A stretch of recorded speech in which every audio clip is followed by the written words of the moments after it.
Hi everyone, it's Ulrich and Tarek here. We're just going to do a little combination of techniques to improve the deadlift or the kettlebell swing. Right, so one of the big blockages for a nice kettlebell swing, or a deadlift for that matter, is simply tightness in the hip. Whether it's joint or actually more muscular, it doesn't really matter. But for most people, it's actually what we'd call myofascial. So trigger points behind that greater trochanter. So if you think about that hip bone on the side of your hip there, behind that and above that, you will find some nasty trigger points on most humans. That tends to actually block that beautiful sort of hip flexion movement you need in that deadlift or in that kettlebell swing. So what better to use than the handle of this kettlebell? As long as we're not on that bone, the greater trochanter, as long as we're above that or behind that, we're pretty safe. And if it's heavy, that's nice, of course. Simply finding some tender trigger points and giving a bit of downward pressure there. This one's a bit light, so I need to actually push with a bit more of my body weight to make sure we get some value. Make sure you're not on the bone. Make sure you're in that soft tissue.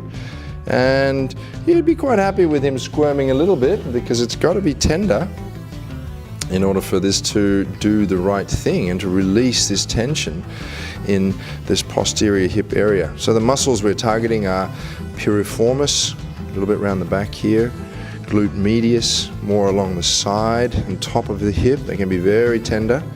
And even glute max may have some trigger points just around that crest of the ilium. So anywhere in there, just kind of near the back pocket, get in and do some trigger point work, soften it up with the kettlebell. And then we'll get Tarek up into a different position. So we're going to use this functional bag for him to kneel on, and that becomes a nice way to kind of make the whole deadlift or kettlebell swing possible for many clients. They just otherwise can't do that hip hinge very effectively. So this is kind of what we're after. This adds a little bit of a higher point of pivot. Make sure the toes are pushing down in the ground. And from here you are coaching that breaking in the hip, letting the hands come forward, squeezing through the glutes to come up to zero again, to the neutral position. All right, so we've done the release through these hip areas. It'll help him to get a little lower, still maintain that beautiful lordosis, and a bit better glute engagement. Now, if you wanted to take it one little step further, we could use a bit of a power band or something like that, quite low down in that hip angle.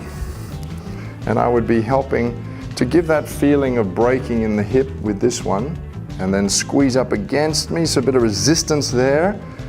All right, get a bit of that glute activation. Come on, mate, squeeze, bring it up. You can see how this is such a good preliminary warm-up for something like a deadlift or a kettlebell swing. Extremely good, partly because your hammies are a little bit deactivated by virtue of your bent knees. That really helps the glutes to work harder.